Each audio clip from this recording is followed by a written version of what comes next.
All right, it's noon. Ready? Yeah. All right.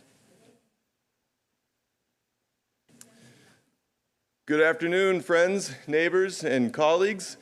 Welcome to Cultural Thursday, the monthly cultural literacy program of Central Lakes College, where we invite speakers from around the world to help us better understand the diverse people and places of our planet. My name is Jason Edens, and it's my privilege to coordinate the program here at Central Lakes College, and I'm very excited to introduce our speakers today. We have a real treat in store for you. One of our speakers is a student here at Central Lakes College. She's a first-year student, Tatiana Colón, and she will be telling us more about a part of the United States that most Americans know woefully little about, Puerto Rico. So I'd like to ask you to join me in giving a very warm welcome to Tatiana and instructor Tracey Kloeckl-Jiménez, who's our Spanish and German instructor.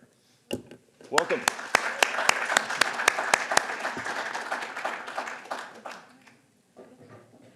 Greetings. So nice that you took some time out of your busy days to be with us. I'm just going to start with the notion or the analogy of a kaleidoscope. It was one of my favorite toys when I was little, as it was for maybe many of you. And you're looking through this carton and turning it a little bit to see the things turn. But every once in a while, you have to kind of shake it to get things to kind of fall in place again. And I was thinking, I thought that would be a good analogy to travel. Every time we travel, it's like shaking it a little bit.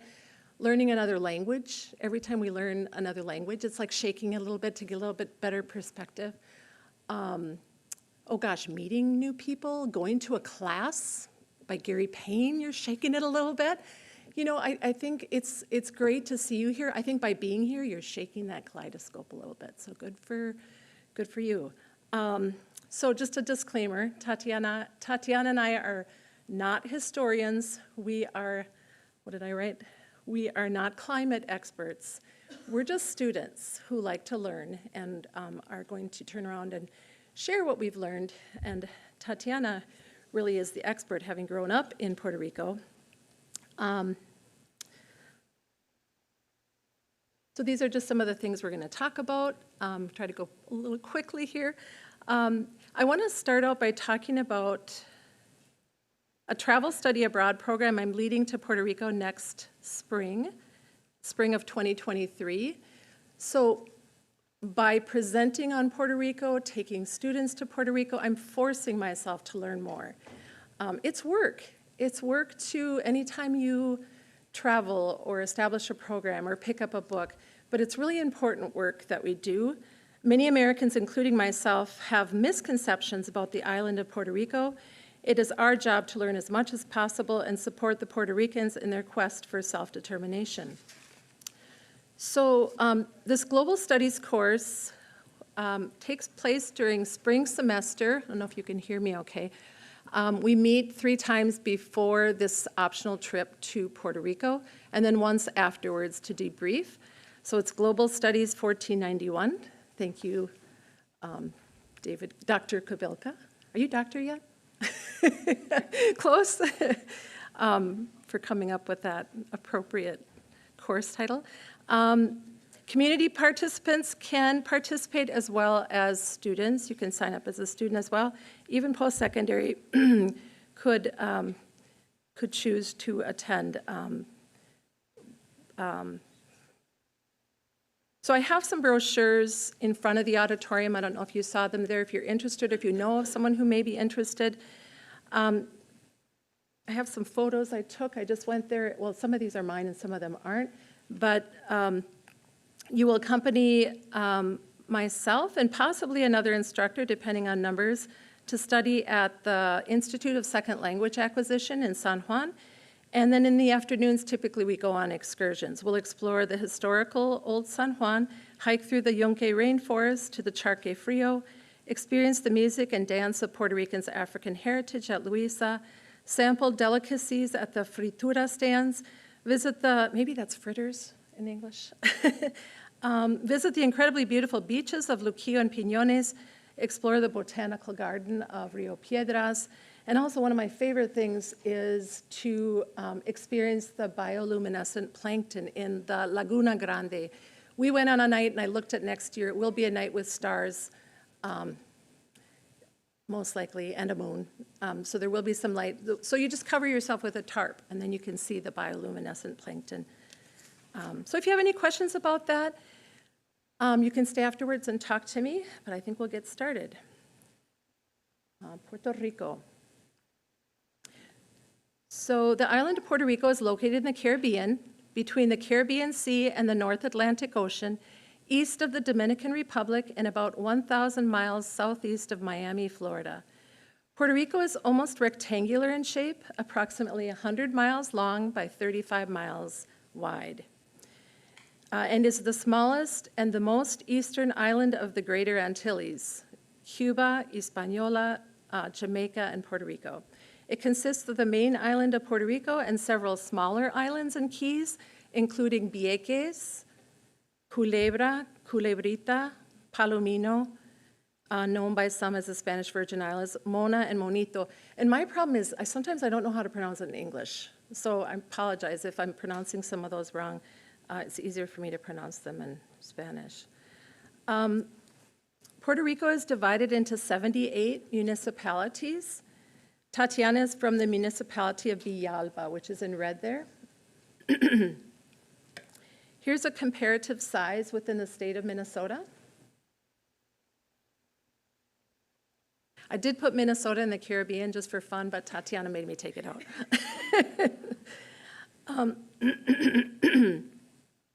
So here's a geopolitical map. In general, the east-west trending Cordillera Central and Sierra de Calle mountains form an insular hydrologic divide that separates the island of Puerto Rico into two climatologically distinct regions. The northern two-thirds of the island has a relatively humid climate, whereas the southern one-third of the island is semi-arid. We'll talk about climate later in the presentation. So the history of Puerto Rico can be divided into three distinct periods. The pre-Columbian period, as a part of Spanish America, which was 405 plus years, and then the 20th and 21st centuries now as a territory of the United States. So for the pre-Columbian, the first peoples were the Arcaicos, and once again, I'm not sure in English how that is, around 2000 BC or BCE. They were nomadic and moved from one island to another on rudimentary rafts. This was pre-agriculture. And then the Arawak were more seafaring and agricultural. The pre-Columbian people who were on Puerto Rico at the time that Columbus stopped are now referred to as Taino. That's the Taino word for peace, and that's the word that the people used in interacting with the Spanish. And so they were named by the Spanish Taino, but that is what all the academics now refer to the subgroup of the Arawak.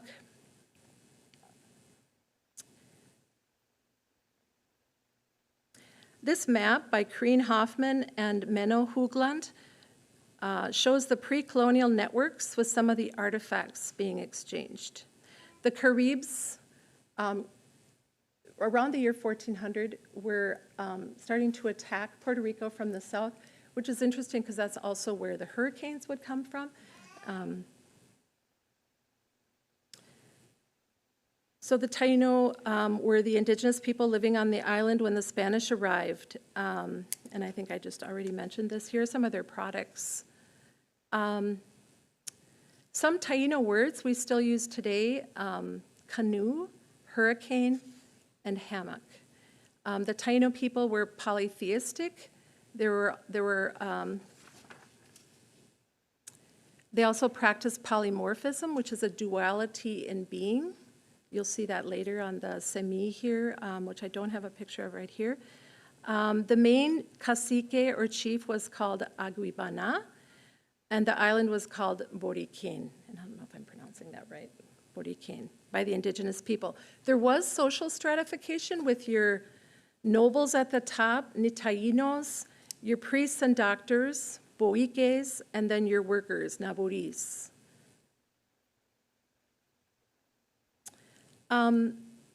There was agriculture. The conuco was the garden. Yuca or cassava was planted, and the Taino built villages called yucayeques. They cultivated corn and the sweet potato, made clothing from cotton-like fiber, and created art.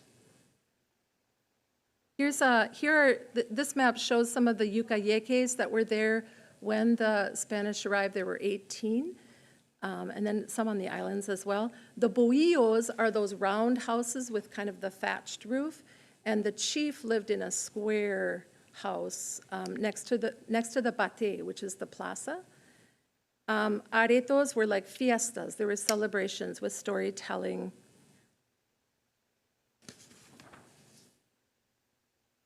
Okay, we're going to start taking a look at Spanish America. So this image you see here is a painting by John Vanderlyn. It was actually done in 1847, but it shows Christopher Columbus landing in the West Indies on an island that the natives called Guanahani, and he named San Salvador, the island of San Salvador. If you can kind of look back in the trees, you see some natives, and it's kind of just, unfortunately, was an afterthought by, in many history books, right? It's like they're put in the bushes, so we don't have to talk about that perhaps, I don't know. But the Tainos were well established when Columbus arrived on November 19th, 1493, as a part of his second voyage to the New World. And the island of Boricain officially becomes a part of the Spanish Empire in 1508, when Ponce de León becomes like the administrator for 4 years. And then Christopher Columbus's brother, Diego has to go through court over in Spain, but he's able to come in after that time. But for those 4 years, I hate to say, but Ponce de León wreaked quite havoc on Puerto Rico in addition to the following years. Conflict soon arose as the settlers began subjugating the Taino. There's a legend, I don't have the book with me, but I have a book of legends, and there's a legend about Diego Salcedo. Actually, it's not a legend. Diego Salcedo was a Spaniard who was drowned by the Taino to see if they were actually gods. Well, after that drowning, many Tainos lost their lives. So they actually watched him for several days to see if he would be resurrected. So during the Spanish Empire, there was repartimiento, like a handing over of land. And it was a system of distributing land among officials and colonists. I don't know if I should be on the next slide here. Am I still? I think I'm still on this slide. For wage-free and forced labor, the Spanish crown instituted the encomienda after several priests protested that the treatment of Indians under the repartimiento system, after they reported the abuse. One of these, as Jan would know, one of these was Bartolomé de las Casas, whose work was published into many different languages, and it kind of got the attention not only of the King and Queen of Spain, but also of the Pope. So there was, in 1511, just after 3 years of being a colony, a Taino revolt after the drowning of Don Diego Salcedo. Unfortunately, Ponce de León ordered the execution of 6,000 Taino at that time.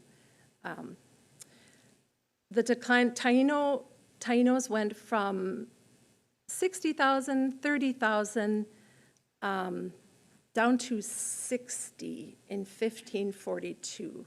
So some left, and we have DNA evidence today to say that the Taino were not completely eliminated, but rather had to leave or died of disease or died of exploitation, right?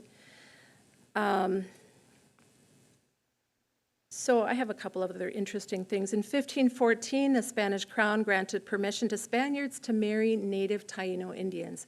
And we start to see the blending of cultures. Because the Taino had such decline, then of course African slaves were brought in to do the labor that many of the Taino Indians had been doing.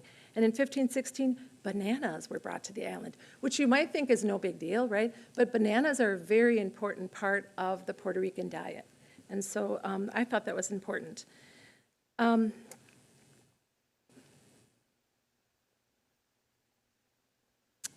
In 1520, there was a royal decree, so only 12 years after becoming a colony, freeing the Taino population. So like I said, there was a decline from 60,000 to 4,000. 1523, the first sugarcane processing plant was built on the island. And in 1530, sugar is the most important crop, agricultural crop. And in 1542, the coconut tree was introduced. And I think some of that was also because of the slavery coming in from Africa. I think the coconut tree came from the Canary Islands, via the Canary Islands. So African heritage, we really need to stop and talk now about not just the slaves, but the initial liberos who accompanied some of the Spanish explorers, and then there were also, there was Juan Guerido, a black conquistador, who also accompanied. That was a codice that this was drawn. So, but the majority of folks of color came in via slavery, and so we have many descendants. In 1527, the first major slave rebellion occurs, which I'm thinking must have encompassed both Taino and African slaves. And by 1873, more than 20 major slave revolts had occurred. The majority of ancestors of today's Afro-Latinos or Afro-Puerto Ricans are descendants of enslaved Africans, the Gold Coast of Ghana, Nigeria, and Dahomey, Yoruba and Igbo ethnic groups. And Yoruba was the tribe that settled in Louisa. The bomba and plena music and dance was played for entertainment as well as to convey messages between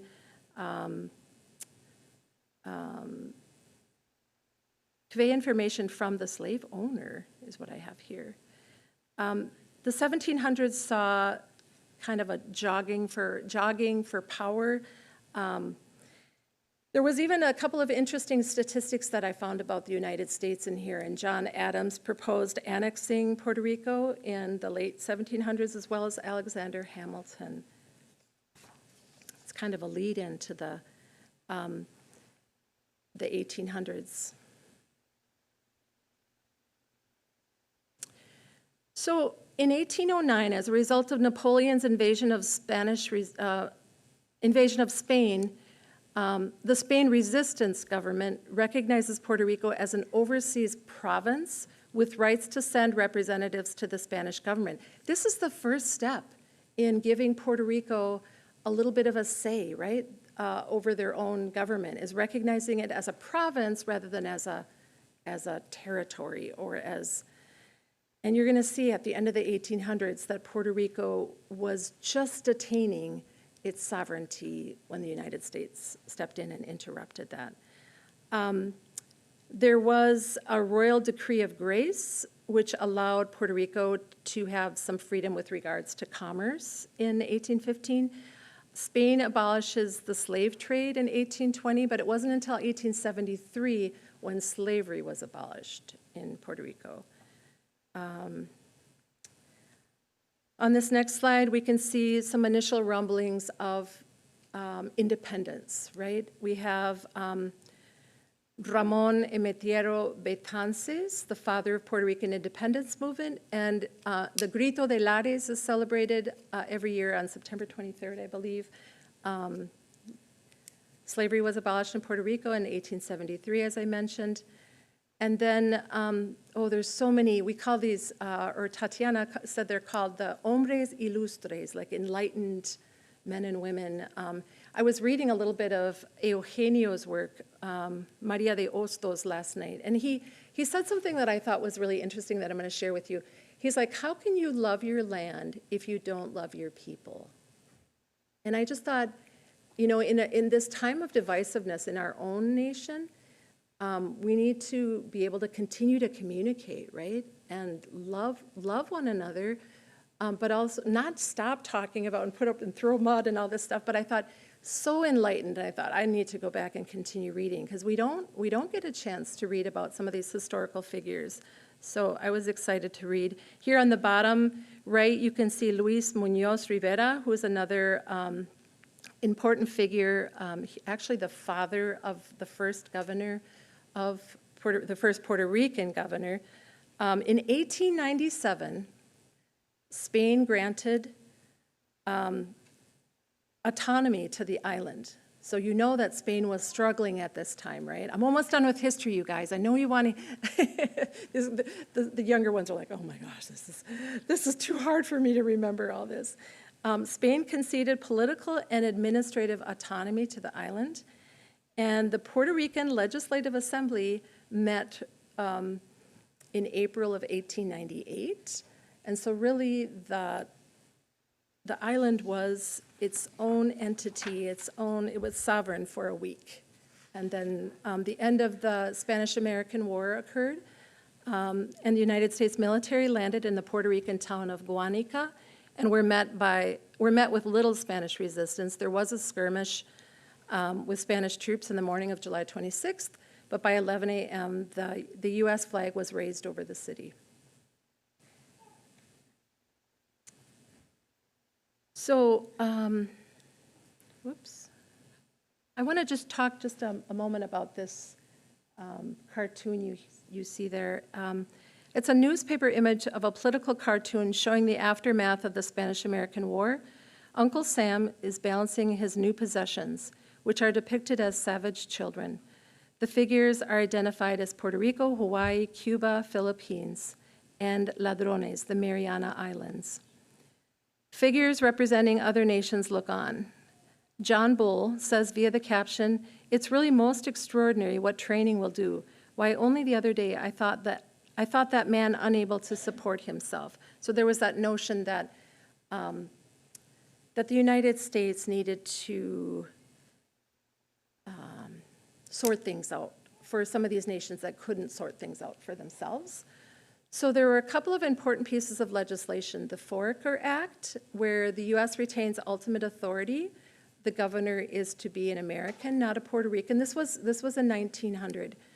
Puerto Ricans for 17 years were non-citizens of the world, which, you know, if you know anything about human rights, is a human rights violation. To not have a nation, to be a non-citizen of the world, to not have a nation is a human rights violation.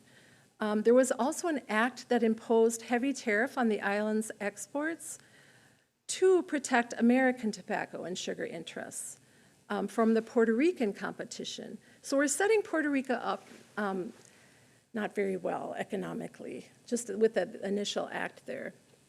And then in the Jones, it's pretty much referred to as the Jones Act of 1917. Island residents become citizens at birth, but they do not have the same rights and protections nor the same responsibilities as other Americans. Island residents do not pay federal income tax. They do not vote in federal elections, but yet they're obligated to perform military service. So if you know anything about 1917, it was an ideal time to have additional, to be able to recruit additional or conscript additional soldiers. I found this interesting. When we went to Puerto Rico in March, we walked across a road called Roosevelt Avenue. And of course, that's why that shaking of the kaleidoscope, if you travel, you start looking at the names of streets and you start talking with the locals about different things, and you really learn so much. And so of course I was like, why is this avenue called Roosevelt? Well, it turns out Eleanor Roosevelt was a friend of Luis Muñoz Rivera's son, Luis Muñoz Marin, here, who became the first Puerto Rican governor of Puerto Rico. But she toured the island. She kind of convinced her husband so there was these efforts to make Puerto Rico predominantly English-speaking. And this individual, the first governor of Puerto Rico, because he was a representative in the Congress at the time, he says, "You, citizens of a free fatherland, with its own laws, its own institutions, and its own flag, can appreciate the unhappiness of the small and solitary people that must await its laws from your authority. When you acquire the certainty that you can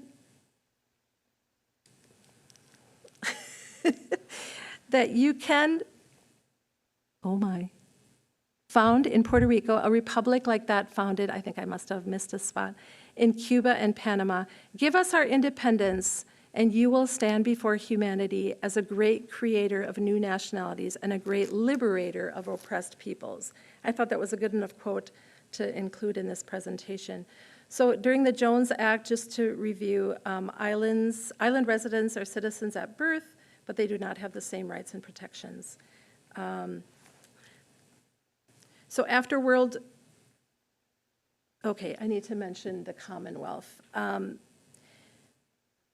So in 1952, and sometimes Luis Muñoz Marin is referred to as like the father of that whole notion of Commonwealth. He would go around and talk to the Puerto Ricans about, even though he spent some time in Washington, D.C., went to Georgetown University, talked to them about this status as a Commonwealth and how that could be a good thing for Puerto Rico. So in 1952, Puerto Rico's status became a Commonwealth, or in Spanish, Estado Libre Asociado, which literally translates to Associated Free State, even though it's not a state. It's Estado Libre, yeah. So after World War II, due to the tax exemptions, and Tatiana will talk a little bit more about this, there was a federal tax exemption or loophole that allowed American companies to come in. There was really an economic miracle in Puerto Rico. It was an irresistible draw for investment.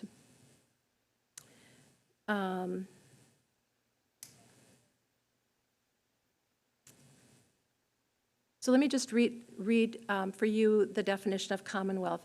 A politically organized community or state which is simultaneously connected by a compact or treaty to another political system. And did you want me to talk about flags, or do you want to talk about the flags? Should I go? So what you see on the far left is the original flag of Puerto Rico. The flag was created by the revolutionaries who desired independence from Spain. Dr. Ramon Emeterio Batances and Mariana Bracetti. I think she was the one who first sewed the flag. And then in the middle, you see the flag which was created by the Revolutionary Committee in 1895 of Puerto Ricans exiled in New York at the time in conjunction with the Cuban revolutionaries. The flag represented their common ideals and wishes of freedom and sovereignty. So I think the Cuban flag is just flipped with red, the red triangle, and then blue stripes. And that was just to show brotherhood between the two countries. And I think there was a period of time in Puerto Rican history where it was illegal to fly that flag. And maybe that's why so many people like to fly now, I don't know. And then on the far right, in 1952, Puerto Rican's government adopted the flag used by the revolutionaries. However, they changed the color of the triangle to match the United States flag. And I think Tatiana's going to take it from here.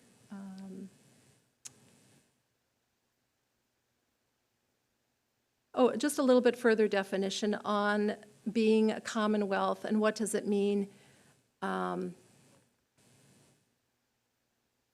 Puerto Ricans can now, I guess this is as of the current day or as of 1952, Puerto Ricans can elect their own governor, and they have a non-voting resident commissioner in the House of Representatives, but no senators nor legislators, Congress people. Why don't you take it? Okay. So this is our current governor, Pedro Pierluisi. He was appointed initially by the disgraced governor, Ricardo Rosselló, in 2019. However, that appointment was deemed unconstitutional by Puerto Rico's Supreme Court. He later then ran for office in November 2020. and he won the elections over the appointed governor, Wanda Vázquez Garcet. Now, this is our commissioner, Jennifer Gonzalez. You got to remember that Puerto Rico is a territory and not a state, so we don't get a representative. So she is just essentially the spokesman of us. Now, the commissioner can introduce bills into the committees, but she cannot vote. And so we have no say in the decisions that impact the island. So this is how our island is divided by congressional area, or should I say, yeah, political. And then these are the municipalities. There are 78 municipalities, but the regions are divided in north, south, east, west, central. And then this is a map of how the elections of 2020 looked. Now, I do need to point out that the Republican Party in Puerto Rico is the blue party. Those are the ones who seek to be a state of the United States. And the red party are the ones who seek or want to maintain the current status, being part of the US but not a state. And in these elections, the current governor won the governorship with a little over just 30% of the vote. So he doesn't necessarily have a mandate. And so we're going to move on to Puerto Rican culture and products. So as Tracey spoke about the different views of our Taínos, they pray to different gods of good and evil. Not necessarily they truly believed in, a God like we do, only one God. They have different gods for good weather, bad luck, hurricane. They would call it huracan.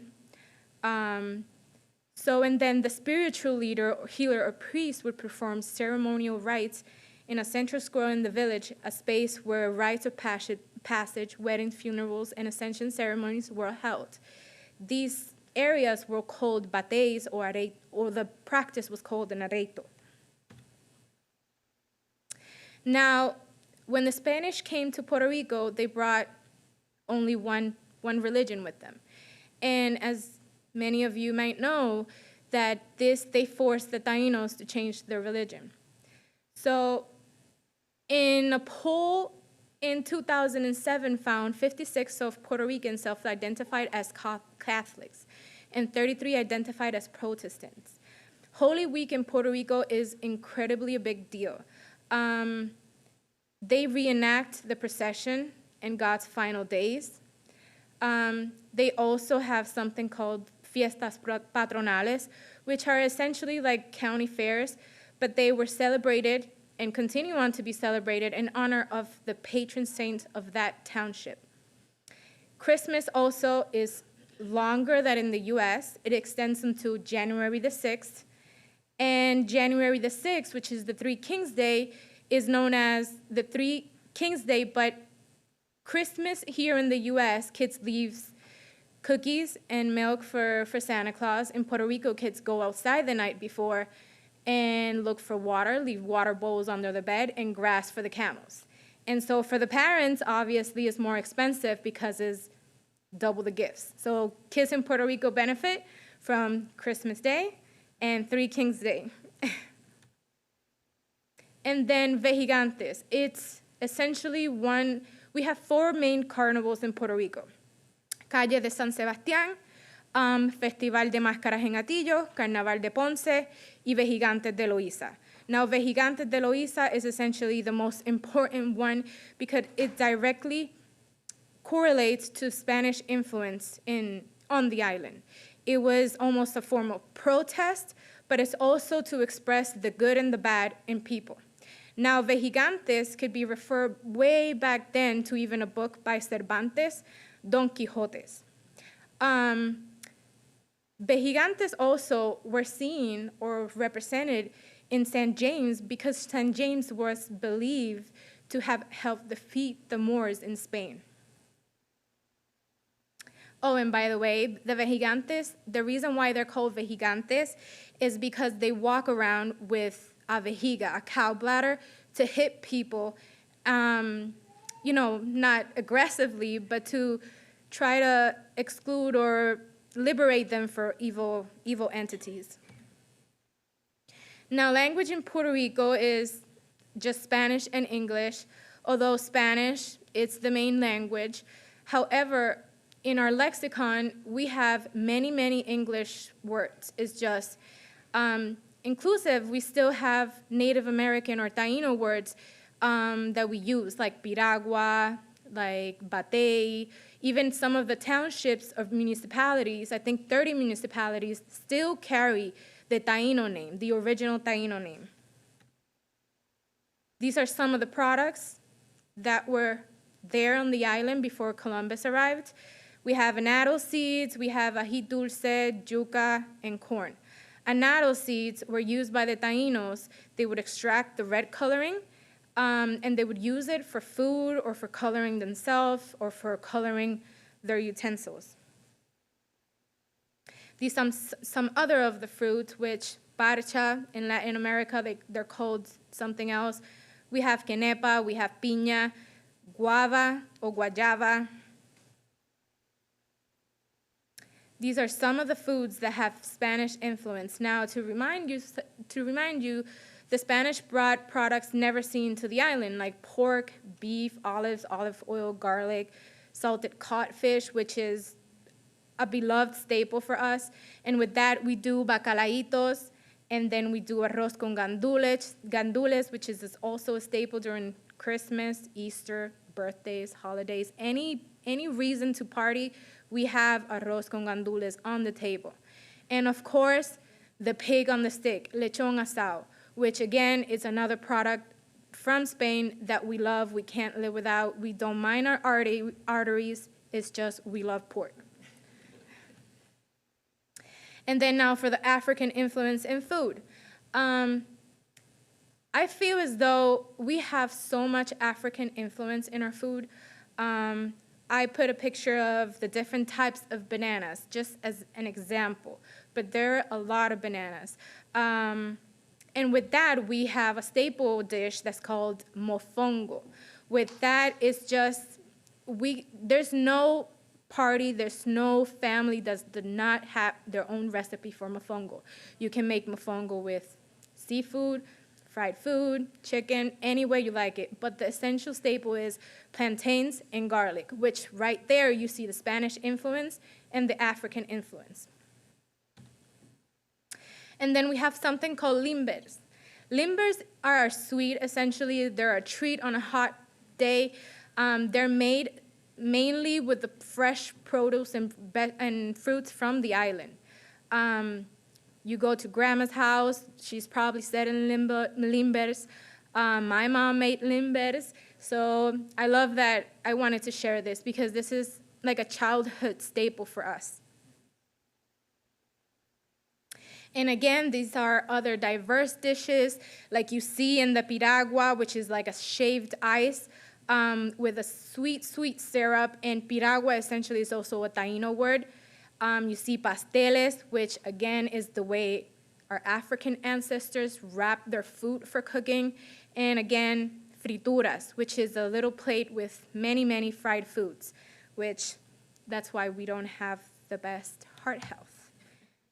And then these are some of our musical instruments. Now, el cuatro is Puerto Rican. El maracas is also Puerto Rican because Taínos would use maracas made out of higuera.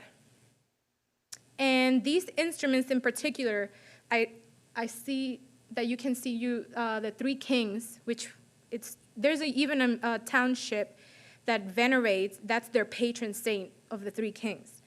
Now, these instruments in particular are used during the Christmas season.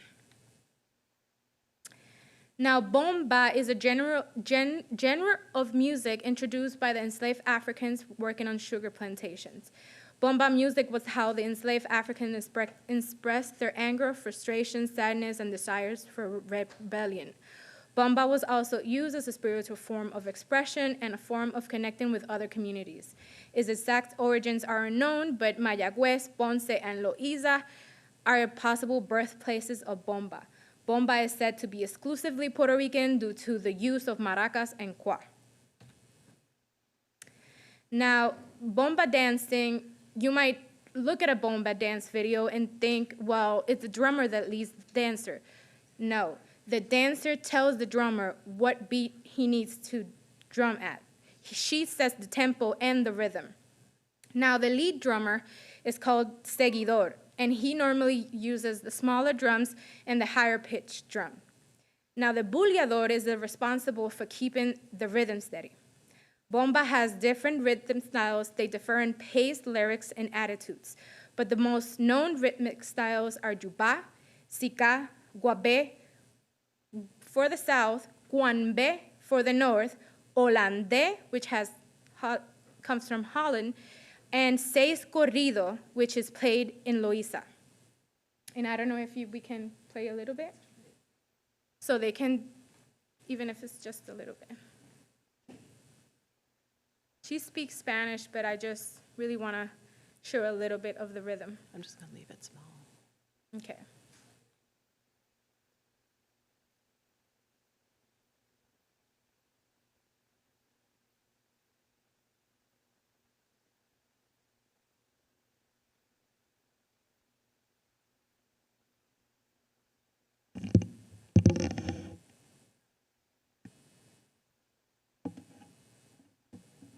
Sure, we're not getting the sound here.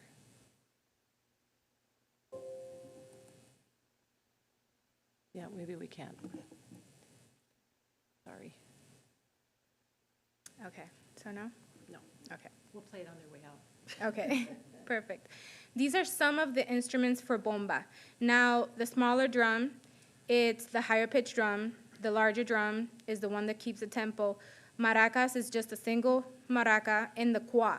The cuá are the sticks. Now, back then, the drummers would use the cuás on the side of the drum, but in order to keep the music going, they decided to create this little drum. It's usually made out of bamboo.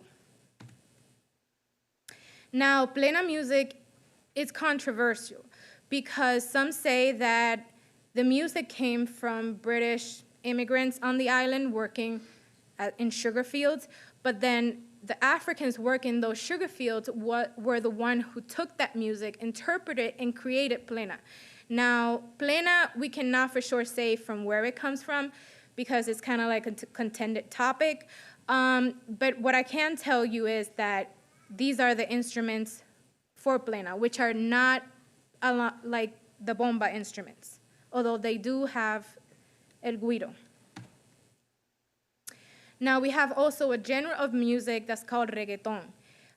For many of us, of my my millennial, this music is pretty much our identity. It's a blend of Jamaican reggae with Spanish lyrics, originated in Colombia and Panama, but it became popular in Puerto Rico. Reggaeton es música urbana. Rolling Stones had an article that called Reggaeton the Unsung Black History. And then there should be a video or a picture of one of our most important reggaeton artists who pretty much is one of the pioneers in the genre. These are prominent Puerto Ricans in media. This is one of the representatives of New York. Our current Secretary of Education, Miguel Cardona, is of Puerto Rican descent. And the Associate Justice of the Supreme Court of the United States, the Honorable Sonia Sotomayor, is also of Puerto Rican descent. And then Tracey will take it from here. So you can see on the left. Yep. There's, we'll try to wrap this up. There, you can see the temperature on the left and the humidity on the right. So you can see 77% humidity pretty much year-round, and the temperature between 75 and 85. You can see the island divided up into different zones here. The mean annual rainfall there in the far eastern end of the island is the Yunque rainforest. and some of the land usage, which I know I'm going really quickly now, but quite a variety of different land uses. You see urban there around San Juan in the northern. And so with climate change comes an increase in severity and frequency of hurricanes. I know Puerto Rico was launched into the spotlight in 2017 with the Hurricane Maria. And I don't think I'll have time to show the Teralytics, but people's cell phones were tracked as far as how many people left the island, and there were, I believe, around 500,000 total that had left, but by February of 2018, around half of those had gotten back. That's 12% of the island's population. And it's interesting to watch the migration of peoples and then the return of peoples. And you don't know exactly if people were returning with materials or returning to help family, but there was definitely a lot of back and forth. So you don't know, but we're all being tracked, right, all the time. It was anonymous, but still. Also, climate change affects living organisms. The coquí, which is kind of a part of the identity of Puerto Rico, is declining. And I'm hoping that we can just play a little bit so you can hear what this frog sounds like.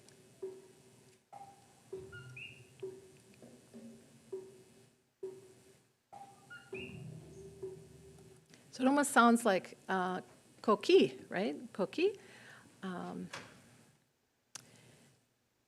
And then the Puerto Rican parrot. The parrot was placed on the U.S. Fish and Wildlife list of endangered species. Efforts by the Fish and Wildlife Service began, and there are aviaries working to restore the population. This is a really interesting video, and I'm not exactly sure, do we want to try to show it? Do we have time? Very little time. Okay. If you look up Bianca Grau-Lau, and if you're interested, she's a young woman, bilingual woman in Puerto Rico who's been making a lot of Instagram. She's like an influencer who is showing a lot of what is happening to Puerto Rico. And I would highly recommend that you look for her, Bianca Grau-Lau. I think there's maybe a picture of her, but she created this video that actually has footage from a drone that she sent out, and to show how the rise in sea level is swallowing up the beaches in some areas of Puerto Rico. So I think I'm going to let Tatiana end with this part, and then if you guys have questions, we'll take questions. Do you want to just talk a little bit about the financial crisis? Okay. Contrary to speculation, Puerto Rico had a really, really rough financial time, but this was due to the tax incentives that expired in 2006. Coincidentally, they occurred with the recession in the U.S. Now, given that, the tax base shrunk drastically, and municipal bonds seem to appear to be the solution for the government. Hedge fund investors bought Puerto Rican debt, similar to things that occurred in Greece, Argentina, and Detroit. A non-elected board imposed severe austerity measures to repay back the debt. The board now has absolute power to raise taxes, empty teachers' pensions plans, close schools, hospitals, and services. And because Puerto Rico is a territory and not a state, we cannot file for bankruptcy.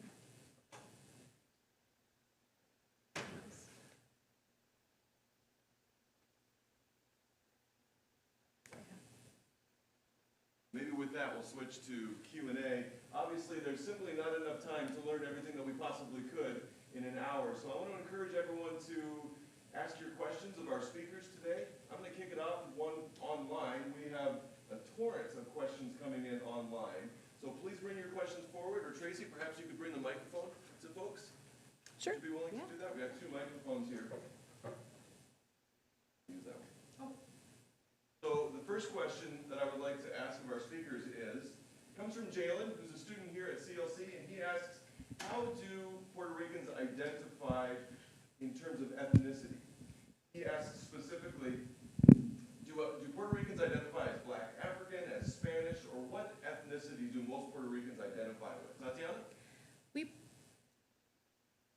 We identify as mixed. We cannot say for sure what we are, if we're white, Black, Indigenous, unless we do conduct a DNA test. We're so mixed, and our history and culture is so intertwined with our past that it's just difficult to say.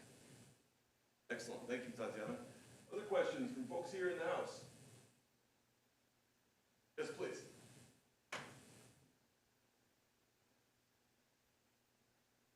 Do you personally support Puerto Rican statehood? Well, I wish we could be a state in the sense that we want to vote in federal elections. Right now, if I wanted to, I can enroll and register to vote because I live in the mainland. However, if any of you or if I move back to the island, we lose our right to vote. And the reason why I say that I would like for the island to be a state is because, you know, we want to have a voice in the decisions that occur for the island. Like, we have no voice. Just imagine yourself being in a situation as a Minnesotan if Washington made decisions for the states and you had no say-so. That's exactly how we feel. We have no say in what goes on the island.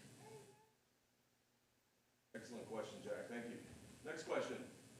I was wondering if with the new president, with President Biden, well, he's not so new anymore, but is there any way that he wants to help Puerto Rico help with that debt that they owe and change any of the tax system in Puerto Rico so that, you know, since the hurricane and everything, help rebuild it, and then, like he said, statehood and stuff.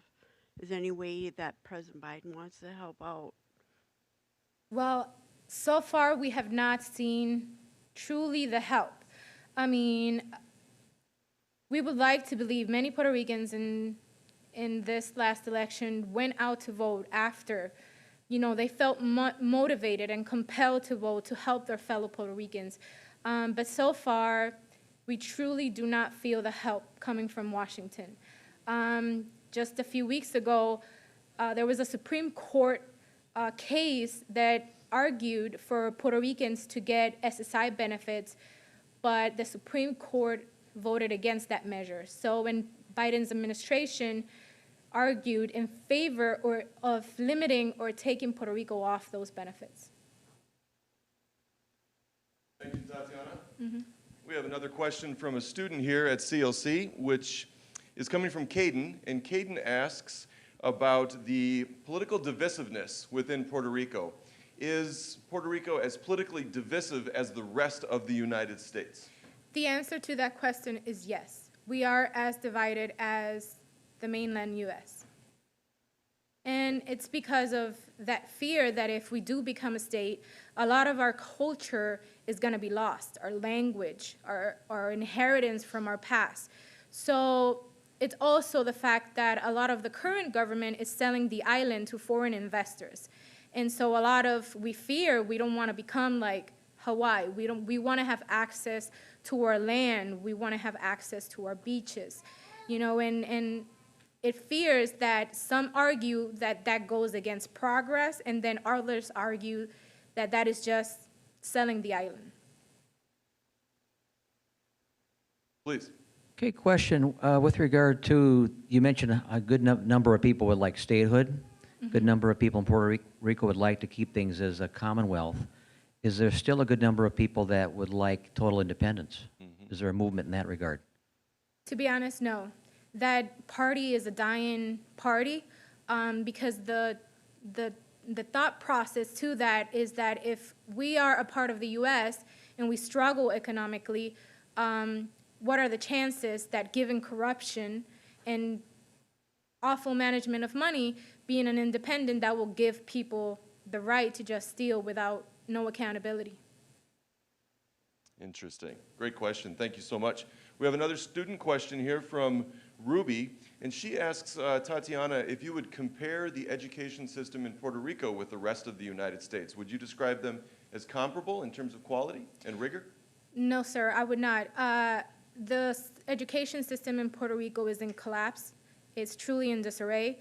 Past agencies have tried to cut the funding for schools. Many schools have closed because of the lack of funding. Many teachers' pensions have been drained. Teachers have been fired. And because of that, there's many, many days off for students.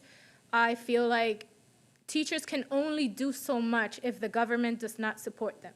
And that's where we are today, which it's truly, truly upsetting. There's so much talent on the island that we're losing. Okay, that was an honest assessment. Other questions from folks in the house here? Yes, sir. Mr. Payne. Hi. Great presentation, by the way. Is the U.S. military still using the island of Vieques, Puerto Rico's island, for target practice? No, sir. No longer. They are responsible for the cleanup because there's still a lot of cleanup to do. Okay, thank They you. finally left. Well, we probably have time for one more question here. And Caitlin asks, what is healthcare like in Puerto Rico, and would you compare that to the rest of the United States? Healthcare in Puerto Rico is also not comparable to the United States because even since we're not a U.S. state, Medicaid benefits are capped. We're not entitled, or we don't have the Medicaid benefits, the full scope of the benefits as a U.S. territory. A lot of our doctors are leaving for the mainland because it's just they cannot make a proper living as doctors and take care of the people. So hospitals lack funding, clinics lack funding. It's just total and now with COVID, that's an added stress to the healthcare system. So it's quite becoming a problem. Well, we have a pretty straightforward question here, so although I just said we only have time for one more question, I'm going to say that yet again. We have a question from student Alexis, and she asks, what's the biggest and most important city in Puerto Rico, and what's the population? Well, I would say the capital city is pretty much the most important city because there you can find the three cultures. You can learn, you can find the food, you can truly dive into what it's like to be Puerto Rican. Plus, a lot of the tourist areas are there, and you can find the music. You can take a trip back, a walk back into what's history like in that era. Excellent. Well, I hope you all will join me in thanking both Tracey and Tatiana for a fantastic presentation about Puerto Rico, and thank you all for joining us today.